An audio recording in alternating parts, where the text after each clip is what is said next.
Vamos para a palavra do Senhor, Atos, capítulo 18, a partir do verso 18. Hoje, com a graça e a misericórdia do nosso Deus, vamos concluir, o capítulo 18. E como o pastor Emilson já falou também nos avisos, anunciou, a partir de hoje à noite, e até todos os domingos de outubro, estaremos trabalhando o tema da família, casal, filhos, Então, não perca, esteja presente, não deixe a cadeirinha vazia, venha estar conosco, venha se alimentar, venha crescer, venha aprender, nessa comunhão, estar conosco no louvor, nas orações e também no estudo da palavra de Deus. Amém. Vamos ler e depois estaremos orando, pedindo a Deus a sua graça, a sua misericórdia. Atos 18, que na versão revista e atualizada. Mas Paulo, havendo permanecido ali ainda muitos dias, por fim, despedindo-se dos irmãos, navegou para a Síria, levando em sua companhia Priscila e Áquila, depois de ter raspado a cabeça em Cencreia, porque tomara voto. Chegados a Éfeso, deixou-os ali. Ele, porém, entrando na sinagoga, pregava aos judeus, rogando-lhe eles que permanecesse ali mais algum tempo. Não acedeu, mas, despedindo-se, disse: se Deus quiser, voltarei para vós outros. E embarcando, partiu de Éfeso. Chegando a Cesareia, desembarcou, subindo a Jerusalém, e tendo saudado a igreja, desceu para Antioquia. Havendo passado ali algum tempo, saiu, atravessando sucessivamente a região da Galácia e Frígia, confirmando todos os discípulos. Até aqui por enquanto. Pai amado, Pai querido, louvado e bendito seja o teu santo nome. Eu tenho aqui, Senhor, diante de mim a tua palavra, a Bíblia Sagrada aberta, para expor, para compartilhar com os meus irmãos, com os teus filhos e filhas, com a tua igreja, verdades ocultas, coisas maravilhosas que o Senhor tem para nos ensinar por intermédio da leitura, do estudo, da meditação, da tua palavra, Senhor. Que o Senhor possa estar nos concedendo graça, a mim para transmitir e aos meus irmãos para receber. Caia por terra toda a obstrução da mente, do coração, para que essa semente que vai ser semeada possa cair em solo fértil. Remove, Senhor, as pedras, os espinhos, as preocupações. Remove, Senhor, espanta. Em nome de Jesus nós repreendemos as aves dos céus que vão tentar roubar essas sementes, devorar essas sementes, para que ela não germine, para que ela não cresça e frutifique. Em nome de Jesus, nós te pedimos, ó Pai, que o Senhor possa estar iluminando o nosso entendimento e enchendo nossos corações de alegria, de entusiasmo, de fé e de coragem para anunciarmos a tua palavra. Muito obrigado, ó Pai, em nome de Cristo Jesus, seu Filho amado. Amém. Ok, versículo 18. Mas Paulo, havendo permanecido ali, aí muitos dias. Ali aonde? Em Corinto. No último domingo, pastor Emilson e o pastor João iniciaram o capítulo 18, descrevendo ali o que aconteceu desde a chegada de Paulo, os problemas que ele enfrentou, as lutas, as dificuldades. Deus falando com Paulo: não temas, Pelo contrário, fale e não te cales, encorajando Paulo. Se Deus está dizendo para Paulo, não temas, se Deus está mandando ele ter coragem, é porque nesse momento Paulo, como qualquer ser humano normal, né, estava temendo. Porque ele está chegando ao final da sua segunda viagem missionária, nós que estamos acompanhando atentamente, né, a vida de Paulo na primeira, na segunda viagem, muito, muito difícil. Labutas, dificuldades, perseguições, apedrejamento, açoite, prisão. Não é fácil. E esse homem agora se encontra nessa situação. Mas o Senhor, durante a noite, não sabemos se Paulo estava dormindo, se ele estava acordado, mas durante a noite ele teve uma visão do Senhor dizendo, não temas, não temas. Pelo contrário, fala e não te cales, porquanto eu estou contigo, e ninguém ousará fazer-te mal. Por quê? Porque eu te amo, Paulo? Não, Paulo sabia disso. Porque eu quero o teu bem, Paulo? Não, Paulo sabe disso. Mas por quê? Pois tenho muito povo nessa cidade. Deus tinha muito povo naquela cidade. Então Deus disse a ele, não te cales, fale, porque há muita gente para ser alcançada.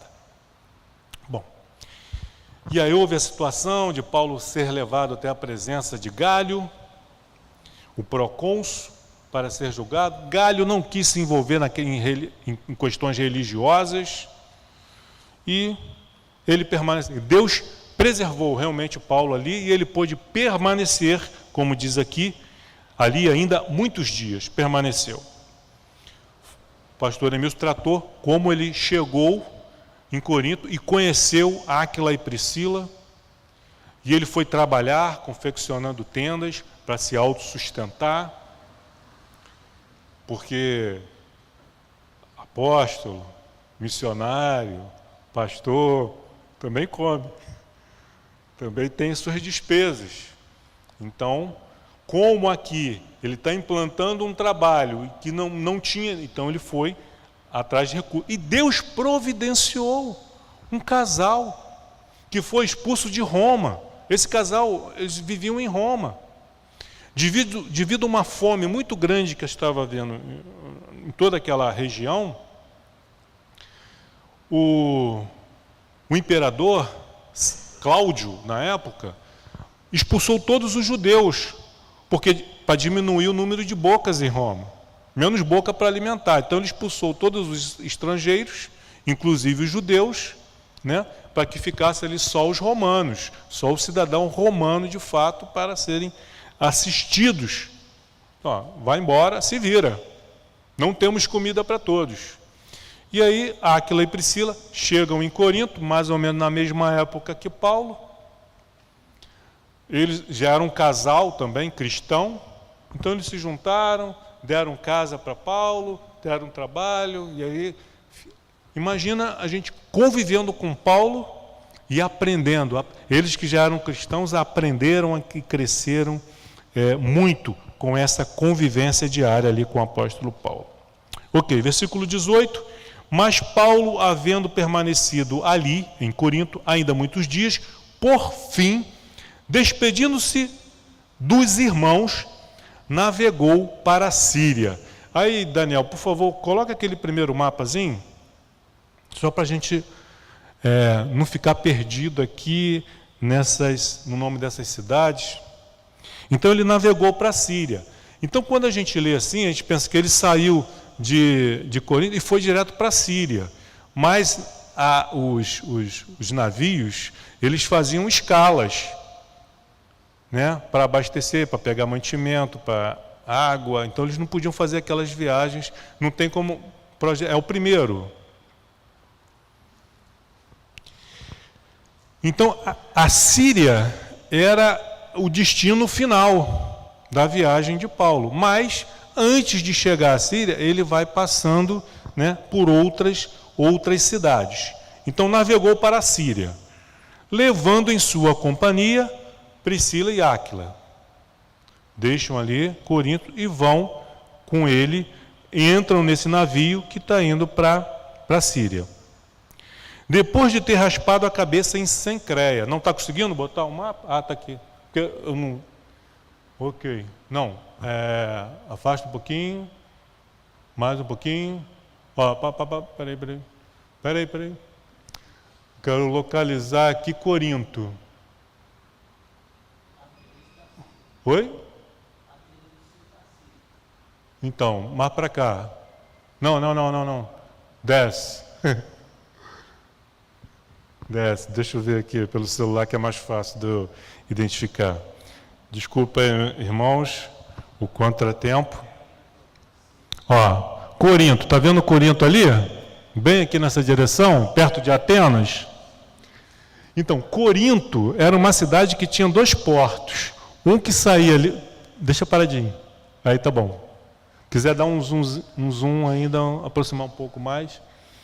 Aqui, Corinto, beleza, show de bola. Corinto ele tinha 2 portos.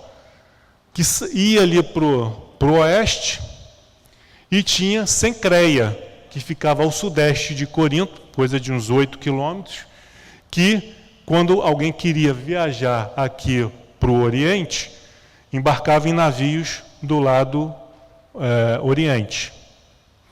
Então, Corinto era uma rota, era uma cidade que os comerciantes que vinham do oeste paravam em Corinto, às vezes percorria esses 8 quilômetros por terra, trocava de barco, de navio, e aí ia para o Oriente e vice-versa. Porque contornar toda essa área aqui, levava muito tempo, e o mar também era muito perigoso. Então eles passavam por ali. Então Cencreia ficava aqui um pouco abaixo de Corinto. Ela não aparece no mapa porque é uma cidadezinha menor, mas ainda fazendo parte ali daquela região de Corinto. Então eles estão em Corinto, vai para Cencreia, ali em Cencreia ele faz voto. Em Romanos 16:1, Paulo cita uma irmã de nome Febe, né, que serviu, ele fala assim, serviu a igreja em Cencreia. Então em Romanos 16:1, a gente descobre que em Cencreia também havia uma igreja do Senhor Jesus Cristo. Aleluia. Então ele sai de Corinto, desce a Cencreia, ali faz um voto, e aí eles pegam um navio em direção... Agora diminui o zoom, por favor. Ok. Tá vendo a Síria aqui? Ele quer vir para a Síria. Tá bom, aí tá bom. Só que ele sai de Corinto e para em Éfeso. O navio não vai direto, para em Éfeso. Porque as viagens eram feitas meio que escala. Não tinha um navio talvez não tivesse um navio que fosse direto para a Síria. Então eles tinham que pegar um para Éfeso e o outro, aí um que contornasse, parasse em Chipre, e outro que até chegar ao destino final, fazendo baldeação, né? Baldeação de navio ali naquela região. Você vê como que era difícil. A gente lê assim, saiu daqui, foi para ali, e a gente pensa que é aquela coisa fácil, não é. E às vezes entre uma escala e outra, ele ficava ali alguns dias, e foi o que aconteceu.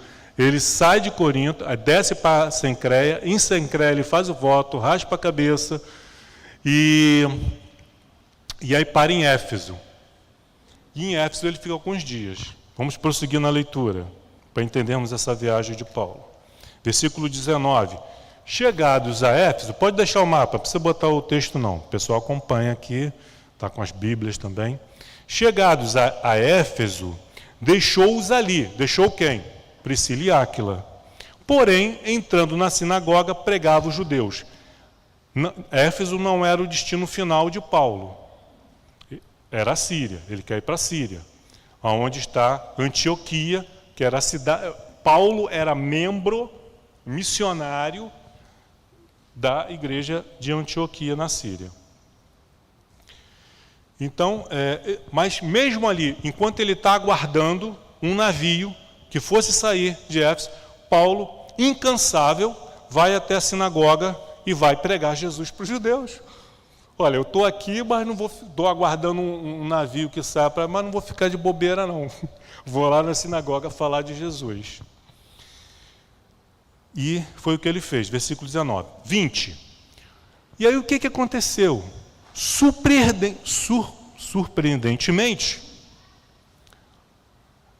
eles rogam a Paulo que fique, que permaneça. Todos os lugares que Paulo tinha passado até então, o pessoal enxotava, botava ele para correr, ameaçava de prender, de bater, de matar. Mas chega aqui em Éfeso, os judeus, então, gostaram da pregação, aceitaram, receberam a palavra do Senhor. E o que eles fizeram? Rogaram-lhe. Rogar é aquele pedido mesmo, né, veemente, com força, pedindo, rogando, não nos deixe, fique, fale mais, para que permanecesse ali mais algum tempo. Mas ele não acedeu, porque ele tinha um compromisso, ele já tinha saído de Corinto com esse compromisso de chegar à Síria, e daqui a pouco nós vamos entender o porquê disso. Mas, despedindo-se, versículo 21, mas, despedindo-se, disse: se Deus quiser, voltarei para vós outros. E embarcando, partiu de Éfeso. É se Deus quiser. Paulo já tinha tido uma experiência de querer pregar o evangelho numa determinada região, e o Espírito do Senhor o impediu. Vocês lembram disso? O Espírito do Senhor impediu. Ele tentou ir para outro lugar, Deus não permitiu. Aí à noite ele tem um sonho com um varão macedônio, clamando e pedindo: venha nos ajudar, venha nos auxiliar. Então ele coloca que ele aprendeu a lição. E nós precisamos aprender a lição. É se Deus quiser. Você quer fazer algo? É obra de Deus. Paulo não está pensando, né, em mudar de emprego, de uma empresa melhor, ganhar um salário. Ele está falando de pregar, estamos falando de pregar o Evangelho. Por que Deus impediu? Não sabemos. A Bíblia se cala. E aonde a Bíblia se cala, nós não devemos dar ouvidos. Então, não diz por quê, apenas Deus não permitiu, não era o momento, não era plano de Deus, não estava na agenda de Deus. E Paulo aprendeu, entendeu. Então, por isso ele disse: se Deus quiser, voltarei para vós outros. E ele voltou, porque Deus assim permitiu, essa era a vontade de Deus. Voltarei para vós outros. E embarcando, partiu de Éfeso, chegando a Cesareia. Então ele sai de Éfeso, faz uma escalazinha em Chipre e chega em Cesareia.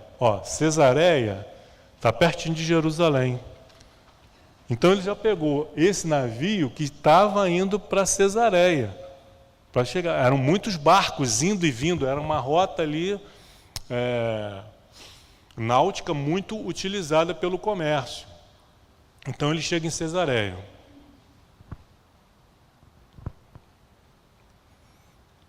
Partiu de Éfeso. Versículo 22. Chegando a Cesareia, desembarcou e foi para onde? Jerusalém. Fazer o que Jerusalém? Saudar a igreja. Olha, eu estou indo, já tem muitos anos que eu não passo na igreja de Jerusalém. Eu tenho amigos lá. Os apóstolos estão lá. Eu vou lá ver aquele povo. Vou saudar.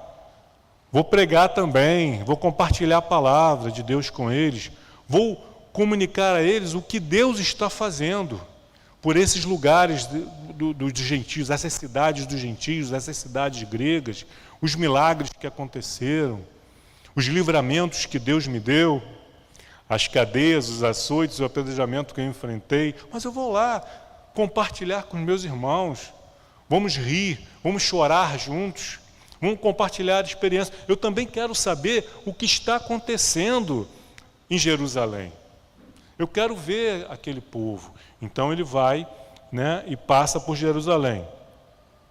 Subindo a Jerusalém e tendo saudado a igreja, de permanecer, de sentar à mesa, de comer junto, né? Isso aí. saudando a igreja, desceu para Antioquia. Aí ele sai de Jerusalém e sobe, né? No mapa ele sobe. Mas, aí chega em Antioquia. Nós já abordamos esse assunto da cidade de Antioquia.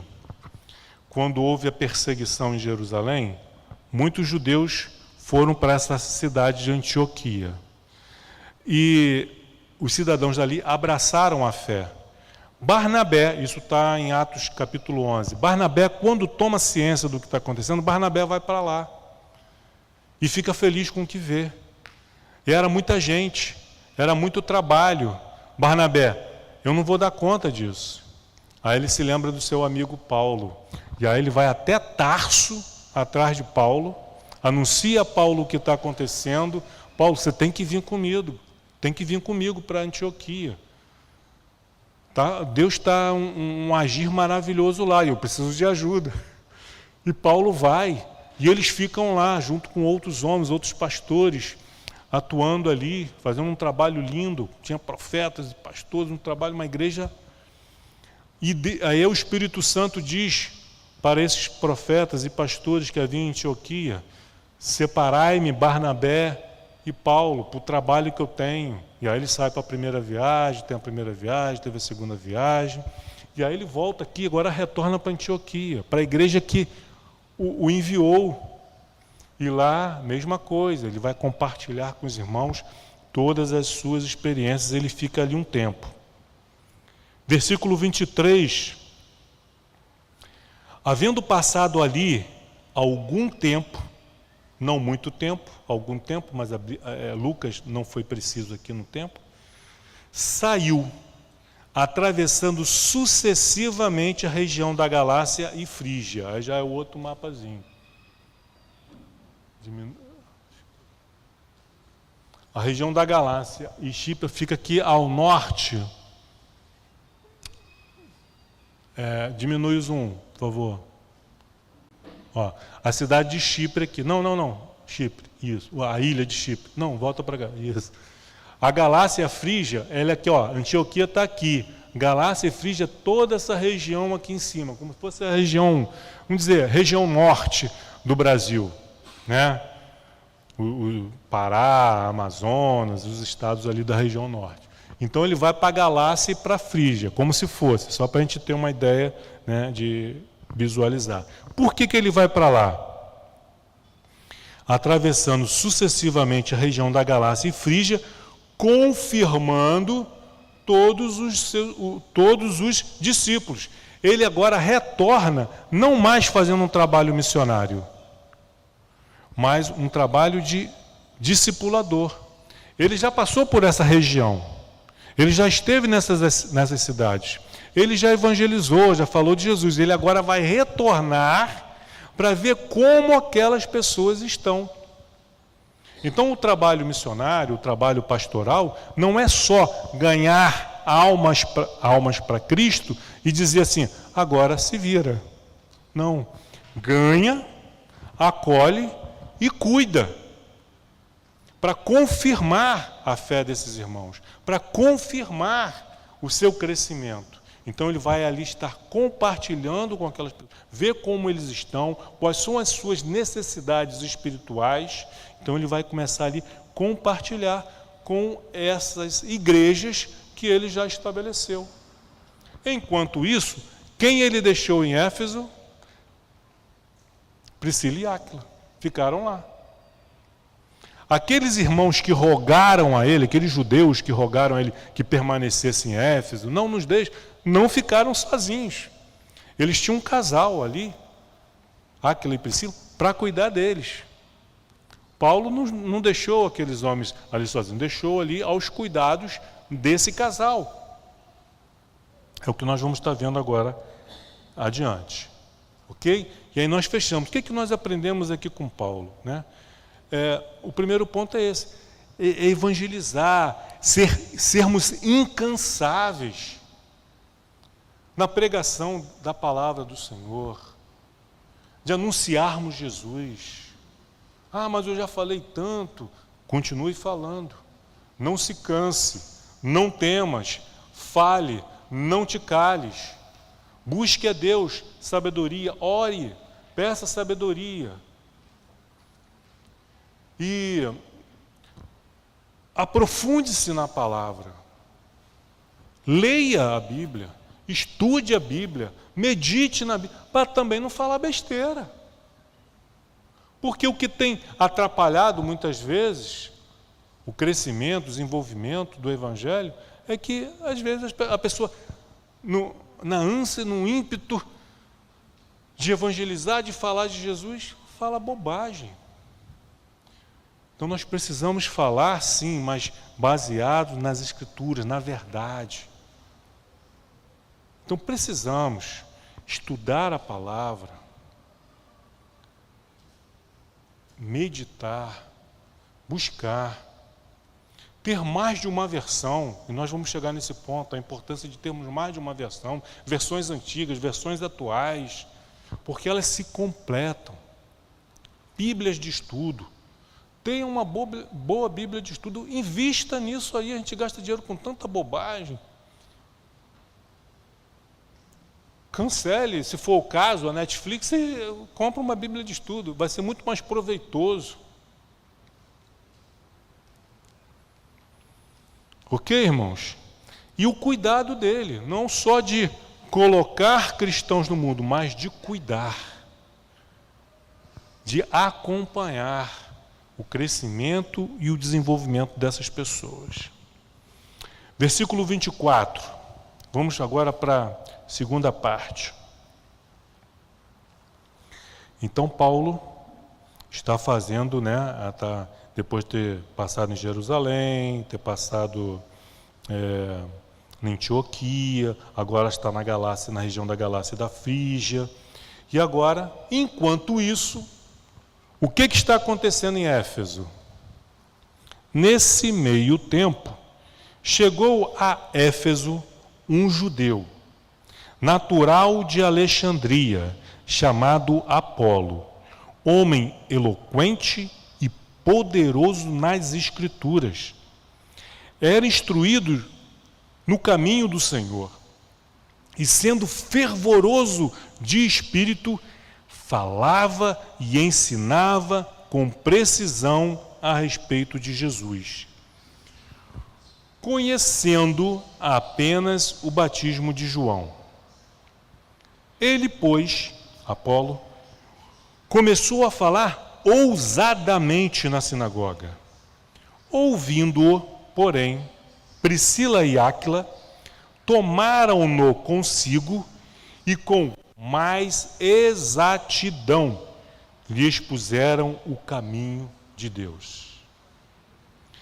Querendo ele, Apolo, percorrer a Acaia, animaram-no os irmãos e escreveram aos discípulos para o receberem.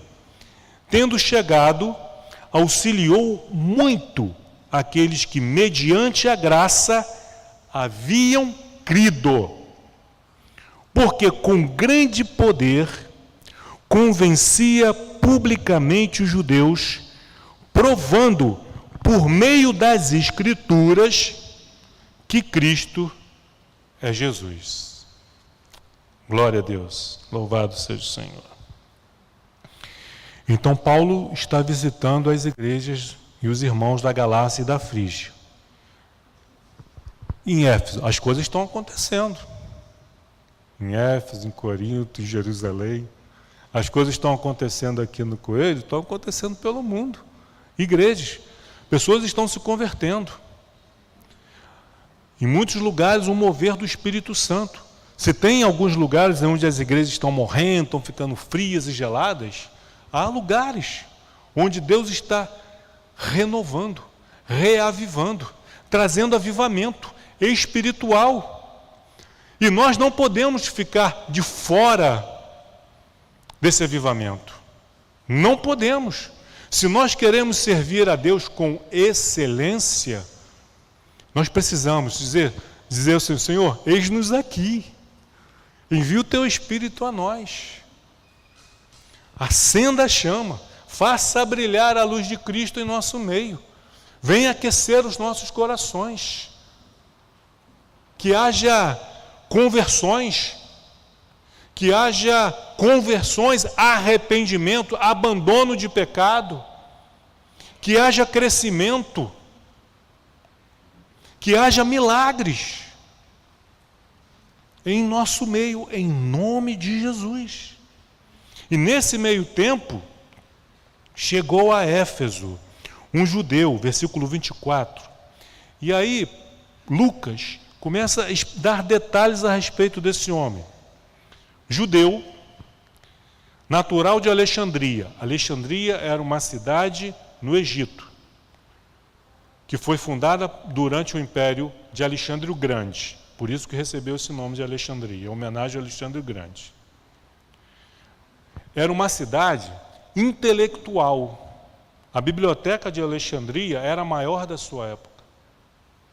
Para lá iam os estudiosos, os homens que buscavam conhecimento e saber. Então, ele era um judeu natural de Alexandria, chamado Apolo. Um judeu de nome grego. Apolo é um nome grego, inclusive de uma divindade grega. Esse homem, ele era o quê? Eloquente. Era alguém que falava com autoridade, sabia o que estava falando. Mas mais importante, é importante ser eloquente, sim, mas mais importante do que ser eloquente é ser poderoso nas Escrituras. Projeta o versículo, por favor, para ajudar. Versículo 24. 18, 24.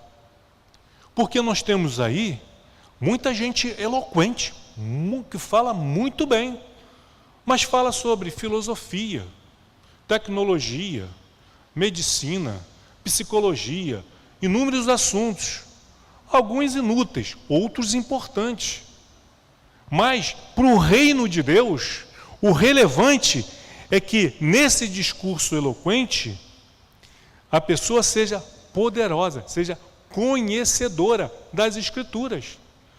Porque você pode colocar uma pessoa muito eloquente para pregar, mas não conhece as Escrituras, vai pregar, vai falar com eloquência, com desenvoltura, usando um português, uma gramática perfeita, sem censura.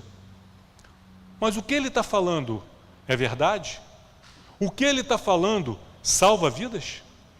O que ele está falando conduz pessoas a Cristo? Conduz pessoas ao arrependimento? Conduz as pessoas, os seus ouvintes, à salvação? Esse é o problema.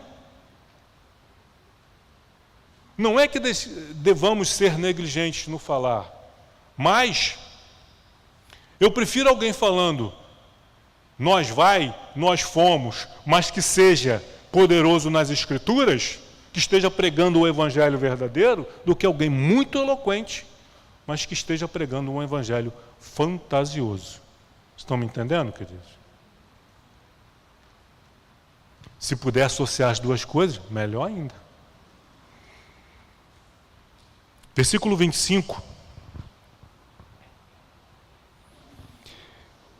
Ele era instruído no caminho do Senhor. E sendo fervoroso de espírito, falava e ensinava com precisão a respeito de Jesus. Outro ponto aqui, olha, além de ser eloquente e poderoso nas Escrituras, ele era o quê? Fervoroso de espírito. Mais uma qualidade que nós devemos buscar. Devemos tentar aprimorar a nossa fala? Sim. Devemos nos aprofundar nas Escrituras? Sim. Mas devemos também buscar, clamar a Deus esse fervor no nosso espírito. Porque às vezes a pessoa pode ser muito eloquente, conhecer muito bem as Escrituras, mas frio, gelado, como uma pedra de mármore. Não tem o contato do Espírito de Deus com o Espírito dos seus ouvintes.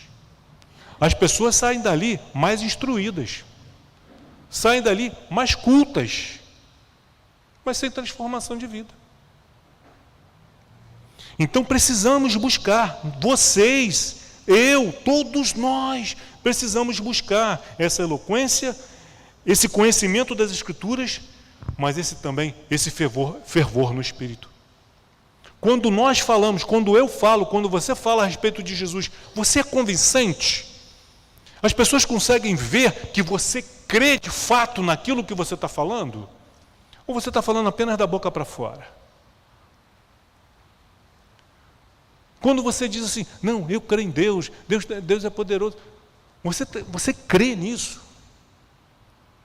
Ou você está apenas jogando palavras ao vento e não crê coisa nenhuma? Nós temos que ser convincentes, mas não hipócritas e colocar uma máscara. Eu tenho que pregar aquilo que eu creio, com qualidade, com conhecimento, com respaldo das Escrituras, mas com fervor no Espírito. A mente tem que estar esclarecida, mas o coração tem que estar em chamas, tem que estar pegando fogo. Senhor, que isso que eu estou falando alcance o coração, que esse mesmo fogo, essa brasa do altar que arde no meu peito, contamine também essa pedra de carvão apagada, fria, sem fervor, sem luz, sem calor. Precisamos buscar esse fervor de espírito. Ele falava e ensinava com precisão. Por quê? Falava e ensinava com precisão. Porque ele conhecia as Escrituras. Conhecia. E nós não precisamos conhecer. Precisamos conhecer. Precisamos buscar esse fervor. Como? Orando, buscando, pedindo. Senhor, me ajuda. Eu quero ganhar almas para Ti. Eu quero que meus vizinhos, que os meus colegas de trabalho, de escola, de faculdade, as pessoas com quem eu convivo, sejam alcançados por Ti, mas eu preciso, Senhor, desse fervor do Espírito. Eu preciso da unção do Espírito Santo na minha vida. Ensinava com precisão a respeito de Jesus, conhecendo apenas o batismo de João. Havia aqui agora uma falhazinha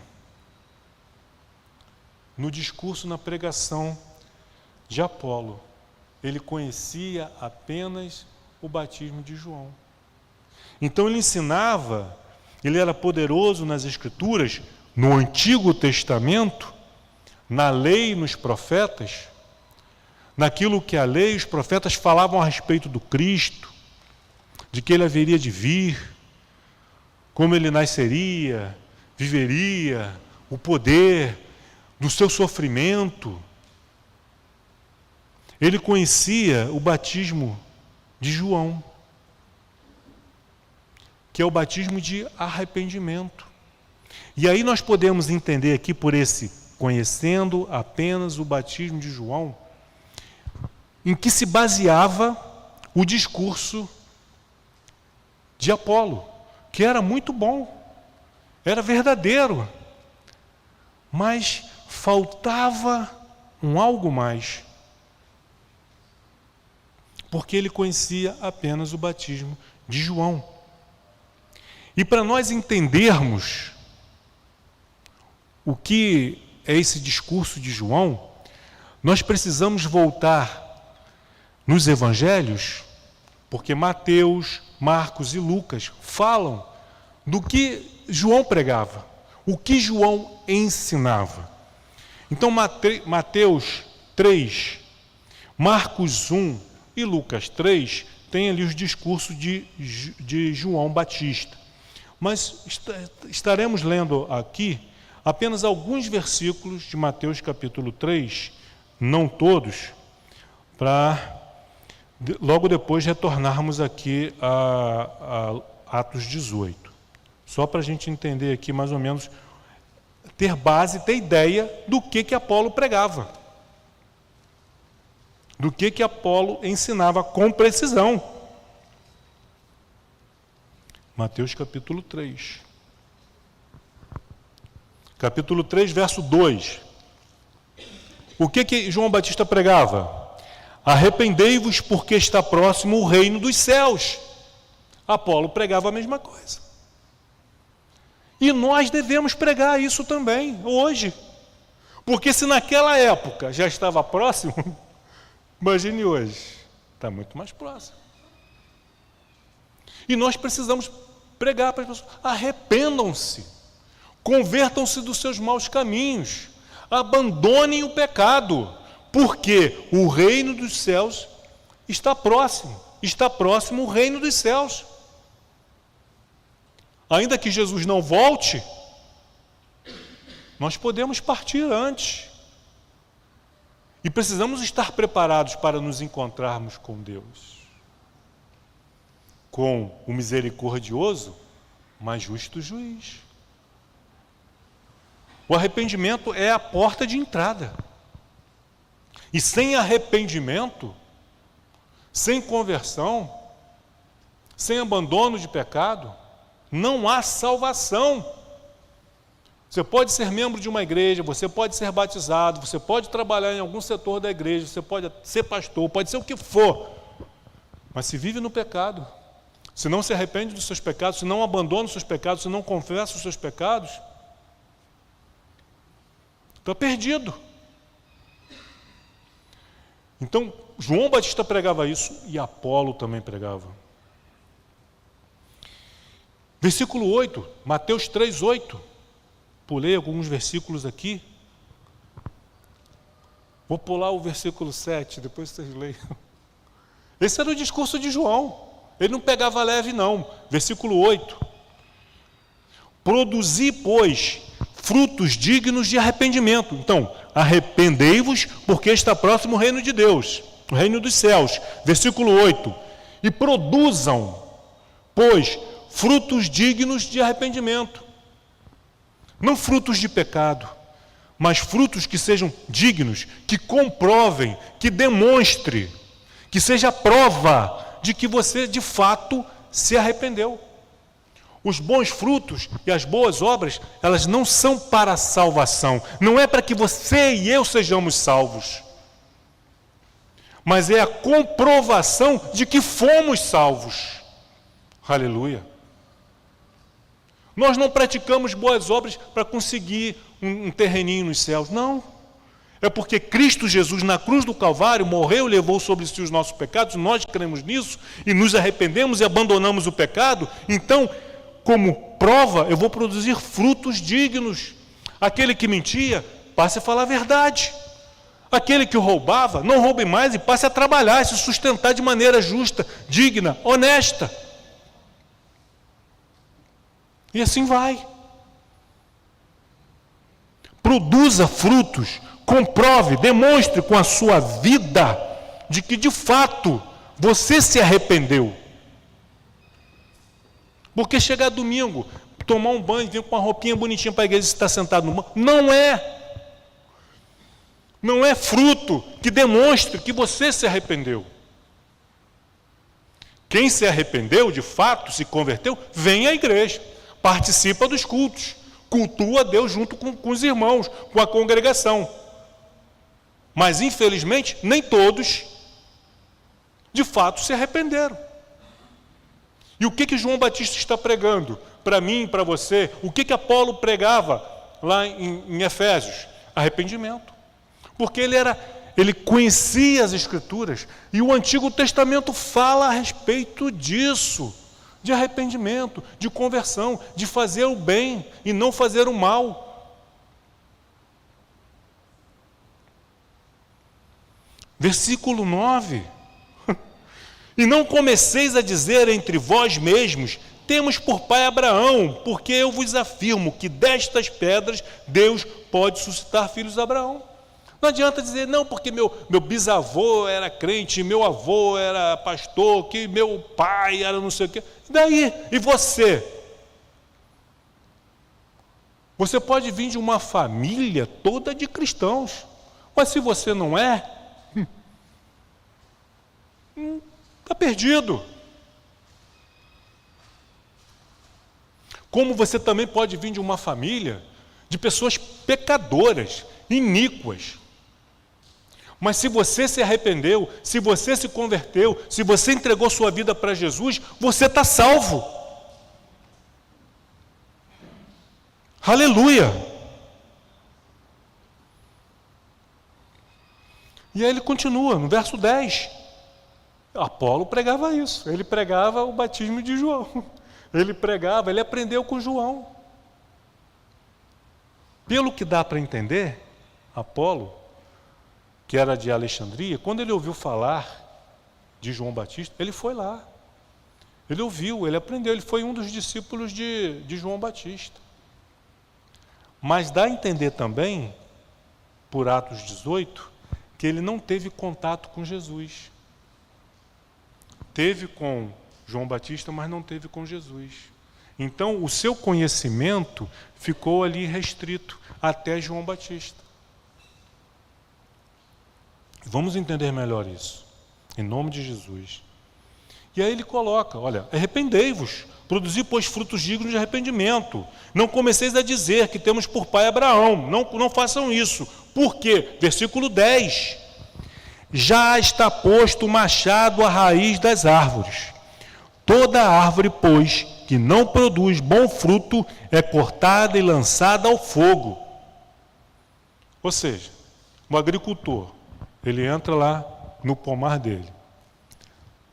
Aquela árvore que não está dando fruto, ele já vem com o machado na mão. Aí ele vê, essa árvore aqui não está dando fruto, as outras estão dando fruto. Aí ele vai adubar, ele vai cuidar, ele vai limpar, vai tirar as pragas, vai tirar as ervas daninhas, vai ver o que está acontecendo ali, o que está faltando para essa árvore passar a dar frutos. Ele vai cuidar, ele não vai chegar logo passando o machado, não, porque ele é misericordioso, ele é compassivo, ele é longânimo. Mas ele vai chegar uma hora que vai dizer, vou deixar essa árvore aqui ocupando o espaço inutilmente, eu vou cortar, vou arrancar e vou plantar outra que dê fruto. Então, esse machado, que essa figura de linguagem, esse machado à raiz das árvores, esse machado encostado, pegar o machado, encostar aqui no pé da árvore, encostei aqui. É um lembrete, é um aviso, é um sinal. Trate de se arrepender, trate de produzir frutos dignos de arrependimento. Senão, o machado já está aqui.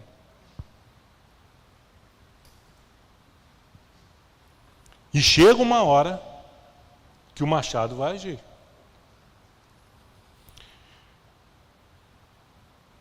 A raiz das árvores, versículo 10. Toda árvore, pois, que não produz bom fruto, é cortada e lançada no fogo. É cortada do pomar de Deus e lançada onde? No fogo, no inferno. Essas palavras podem parecer duras, mas são necessárias. Se nós não falarmos, se nós não advertirmos, pregarmos o evangelho do arrependimento, Deus vai cobrar da gente. Deus vai cobrar. Ele vai dizer, Vladimir, no dia 1º de outubro, você subiu no púlpito da minha igreja, teve a oportunidade de pregar o evangelho e você não pregou. Tinha pessoas ali que precisavam, que estavam acompanhando pela internet, pessoas que estavam ali presentes, precisando ouvir uma palavra de arrependimento, e você não pregou. O sangue dessas pessoas está nas tuas mãos. Olha a responsabilidade. Não é brincadeira não, gente. A gente vê muita gente querendo subir no púlpito e pregar o evangelho por aí, pessoas despreparadas, pregando qualquer coisa, contando piadinha, fazendo todo mundo rir, achar graça, que legal. Mas é uma responsabilidade que depois vai ser cobrada. Eu já tenho muitas coisas erradas na minha vida para prestar contas para Deus. Esse pecado eu não quero levar. Os outros eu já entreguei na mão de Jesus. Jesus já levou, glória a Deus, aleluia. Mas e agora? É responsabilidade, não é brincadeira não. João Batista sabia disso. Apolo sabia disso, Paulo, Pedro, os apóstolos sabiam disso. O peso da responsabilidade. Paulo dizia, ai de mim se não pregar o evangelho. Ai de mim. Ai de mim. Ai de vocês. Ai de cada um de nós.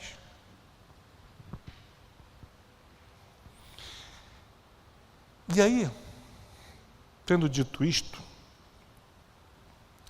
voltando ao versículo 25, eu peço, Daniel, que você coloque na versão revista e corrigida. Isso, obrigado. Vamos ver se vocês percebem a diferença. Vocês estão lendo aqui, né?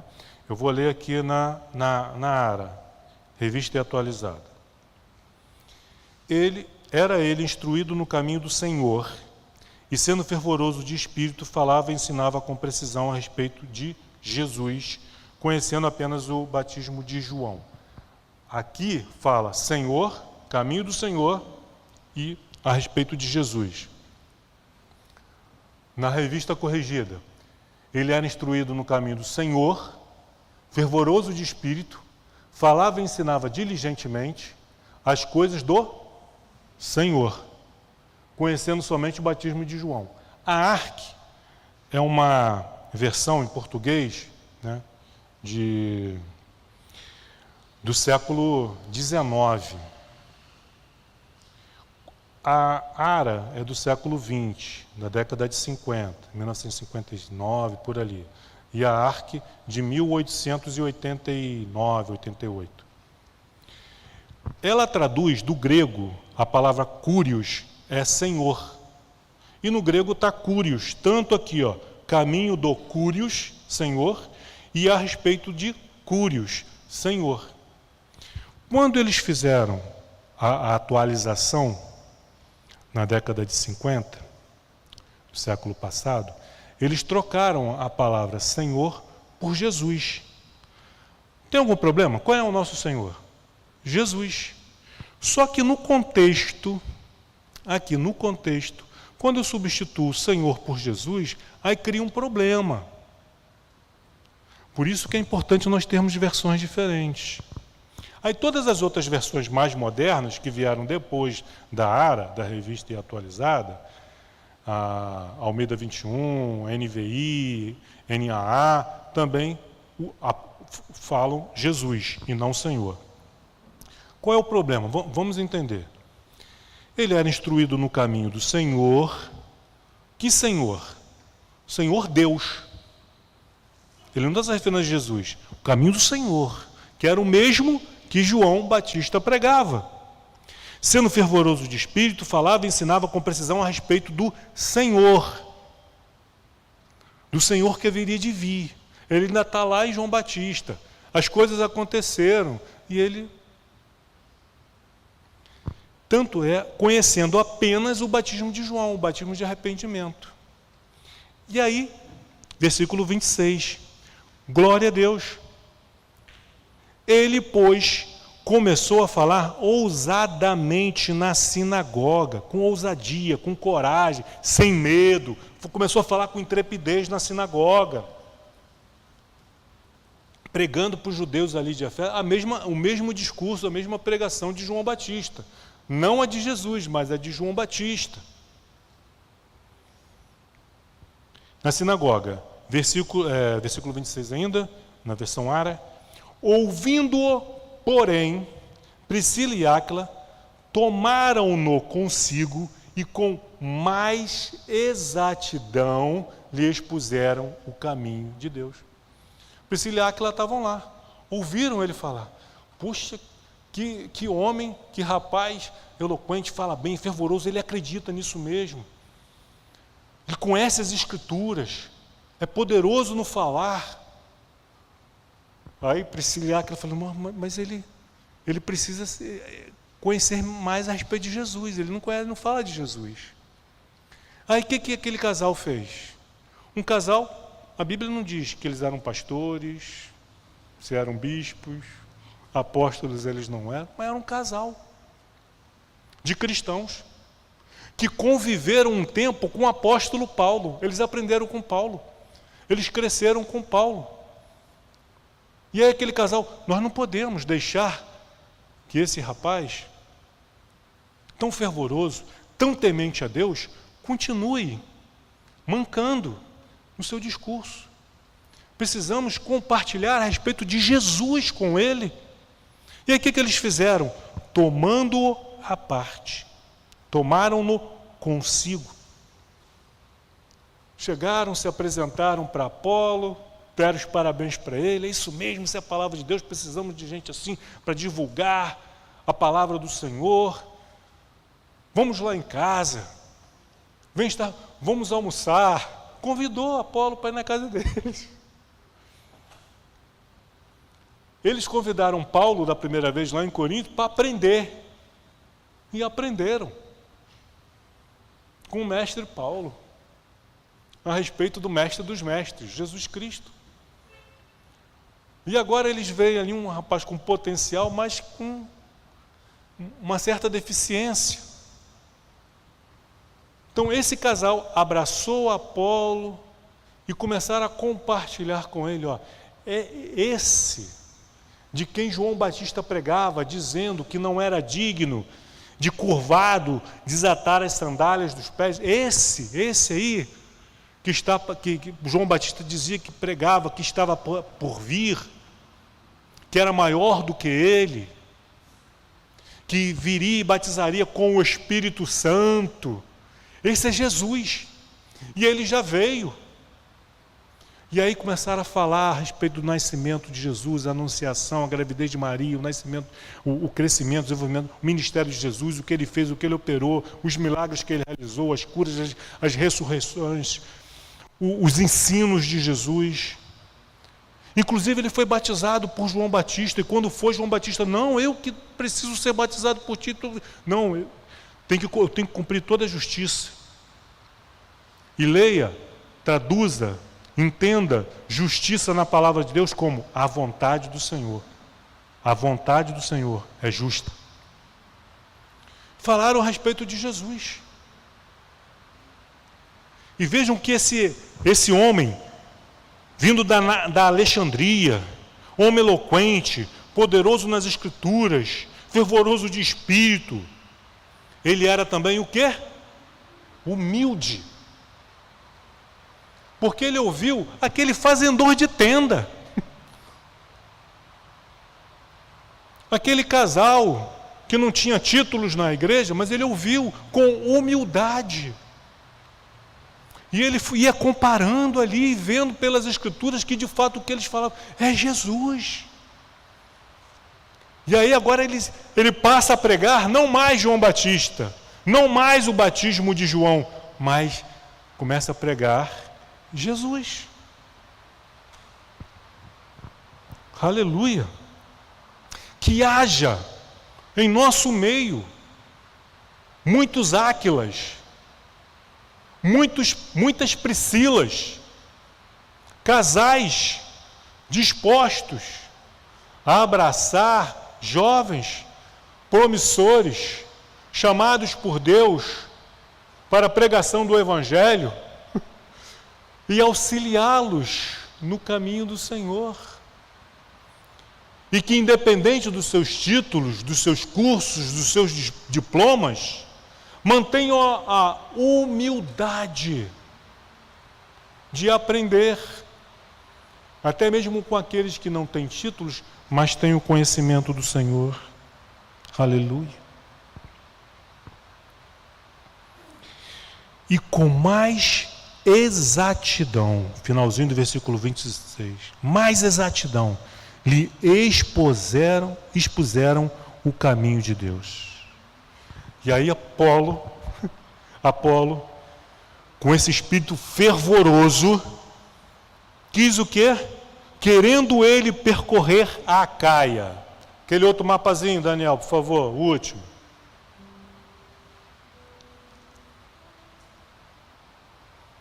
E aí ele ficou entusiasmado. De onde que Áquila e Priscila vieram antes de chegarem em Éfeso? De onde que eles saíram? Aonde que eles se encontraram com Paulo? Corinto. Não foi isso? Encontrou com Paulo em Corinto. Acaia é a região de Corinto. Corinto fica na região da Acaia. Priscila e Áquila compartilharam com ele, com Apolo, a respeito dos irmãos, da igreja de Corinto. Apolo, eu tenho que ir para lá.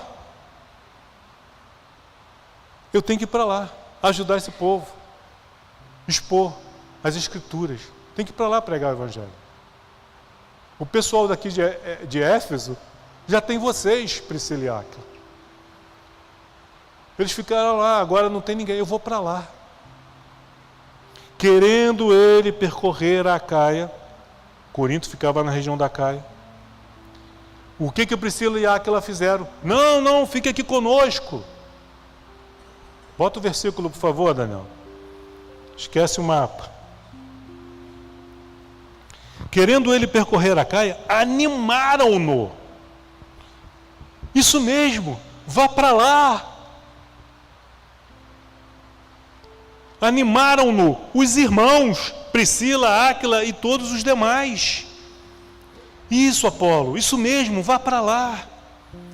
E escreveram aos discípulos lá de Corinto, lá de Cencreia, lá na região da Acaia, escreveram aos discípulos para o quê? Para o receberem. Mandaram carta de recomendação. Aí Apolo embarca no navio, vai para lá, chega lá, procura os irmãos com aquela carta. Aí eles leram a carta, Priscila e Áquila, com referências de Priscila e Áquila, eles receberam Apolo de braços abertos. Não era um estranho.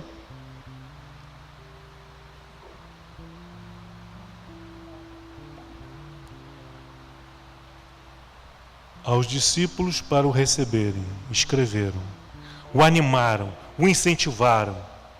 Escreveram aos discípulos para o receberem. E tendo chegado, quando ele lá chegou, o que diz o texto, finalzinho do versículo 27? Auxiliou muito aqueles que mediante a graça haviam crido. Auxiliou muito. Aleluia! Mas isso só foi possível porque ele conhecia as Escrituras, era poderoso nas Escrituras, foi instruído no caminho do Senhor, era fervoroso de espírito e encontrou um casal disposto a ensiná-lo com mais exatidão a respeito do caminho de Deus. Olha quantos exemplos maravilhosos nós encontramos aqui que devem ser seguidos por vocês e por mim. Auxiliou muito aqueles que mediante a graça haviam crido. Versículo 28. Porque com grande poder, não é poder miraculoso, não. A Bíblia não registra nenhum milagre de Apolo. Talvez tenha acontecido, orado por algum enfermo, tenha realizado, talvez, mas a Bíblia não registra. Porque Deus quer dar ênfase ao poder não miraculoso, sobrenatural, mas ao poder das Escrituras. As Escrituras é poderosa para realizar milagres, e o maior deles é a conversão. É quando o maior milagre que pode acontecer na vida de um ser humano é quando ele se converte de uma vida de pecado para uma vida de santidade. Porque com grande poder, com grande veemência, com intensidade, convencia publicamente os judeus, não por força, não por violência, mas convencia publicamente os judeus, provando, por meio de milagres, não, mas por meio das Escrituras, que o Cristo é Jesus. Ele que pregava o arrependimento, a palavra de João Batista, ele agora está pregando Jesus. E qual era a ferramenta que ele tinha? O conhecimento, a eloquência, o conhecimento, esse fervor de espírito que é sobrenatural, só Deus que dá, Deus que concede. Mas nós podemos buscar, nós podemos pedir. Pedimos tantas coisas a Deus, não é isso? Prioridades. Estabeleça como prioridade na sua vida esse fervor. Senhor, eu quero ser uma brasa viva no teu altar. Eu quero contagiar esses carvões, essas pedras de carvão que estão do meu lado, que estão ao meu redor. Sopra o vento do Espírito. Faz soprar o vento que faz a brasa acender.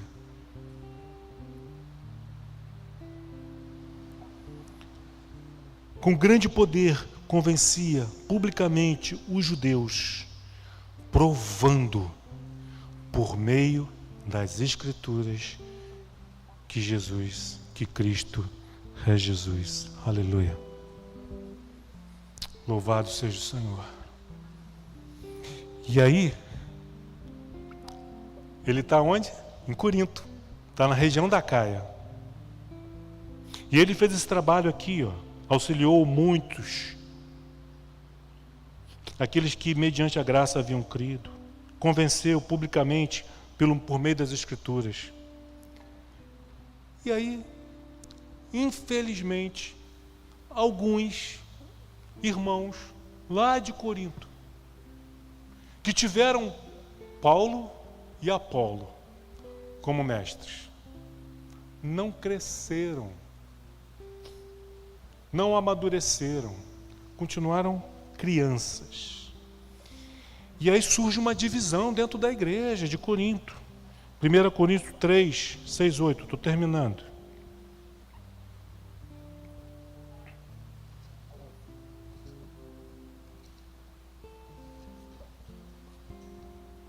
Aí Paulo falando, escrevendo aos irmãos de Corinto a respeito dessa divisão. 6, 8.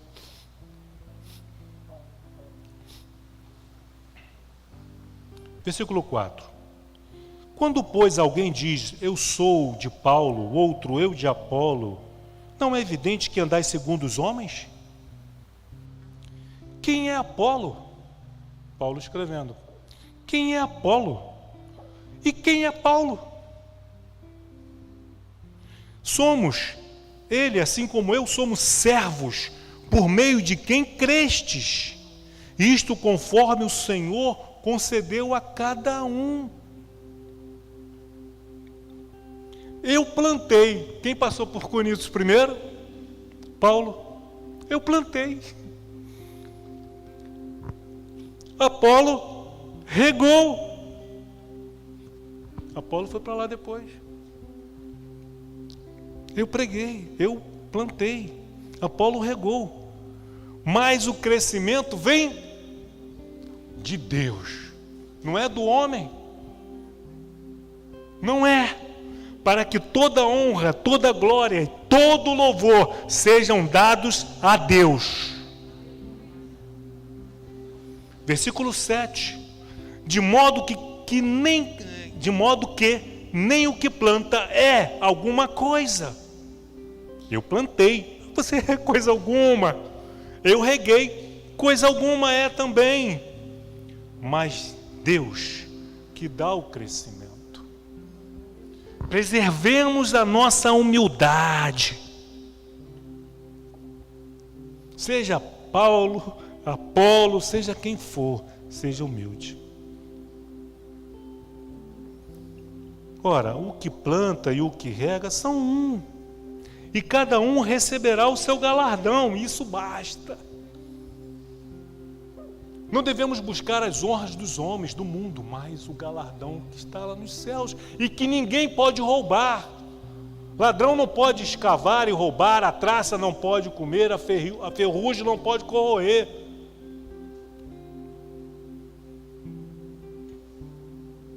O que planta e o que rega são um, e cada um receberá o seu galardão, segundo o seu próprio trabalho. Porque de Deus somos cooperadores, e nada além disso. Lavoura de Deus, edifício de Deus, sois vós. Aleluia. Pai amado, Pai querido, louvado e bendito seja o teu santo nome. Precisamos desse fervor, Senhor, que havia em Apolo. Precisamos buscar essa eloquência, precisamos buscar, Senhor, esse conhecimento.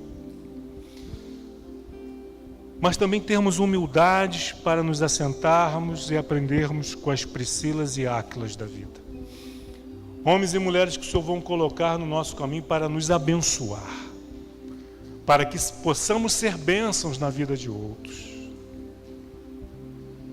E temos a humildade.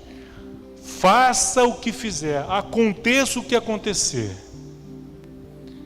Milagres extraordinários podem acontecer no nosso meio, por intermédio de A, B, C ou D. Não é a igreja de Nova Vida do Coelho. Não é o irmão fulano, nem cicrano. Mas é Deus.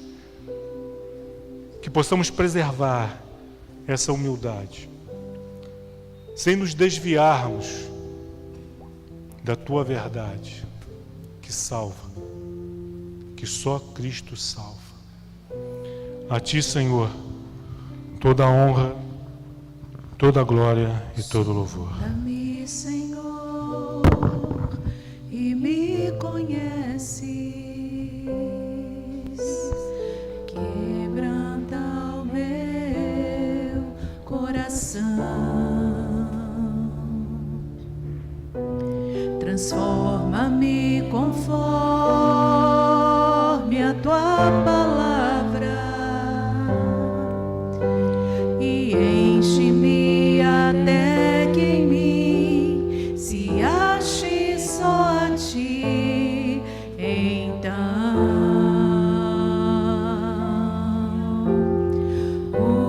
usa-me, Senhor, usa-me como um farol que brilha. Trazes nossa canção como uma oração, dizendo: Senhor, Onde realmente eu quero que o Senhor me sonde. como abrigo no deserto, flecha que acerta o alvo. Eu quero ser usado da maneira que te agrade, em qualquer hora e em qualquer lugar. Eis aqui a minha vida, usa-me, Senhor, usa-me. Vamos cantar novamente, como uma oração, dizendo: Senhor, me sonda, sonda o meu coração, vê se há em mim algo que precisa ser mudado, porque eu quero ser um canal do teu reino. Quebranta o meu coração, transforma-me conforme a tua palavra e enche-me até que em mim se ache só a ti.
nós queremos.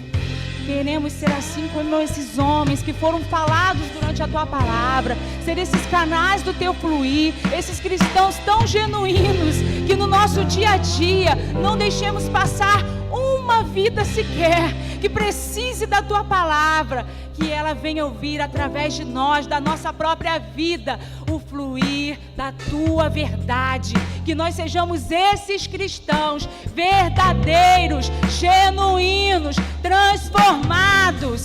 Ah, Senhor, é o que nós te pedimos, nós te agradecemos, nós te glorificamos e te convidamos para passar esse domingo conosco e nos trazer mais tarde para dar continuidade a esse momento tão maravilhoso de te honrar, de te engrandecer e ouvir a tua voz.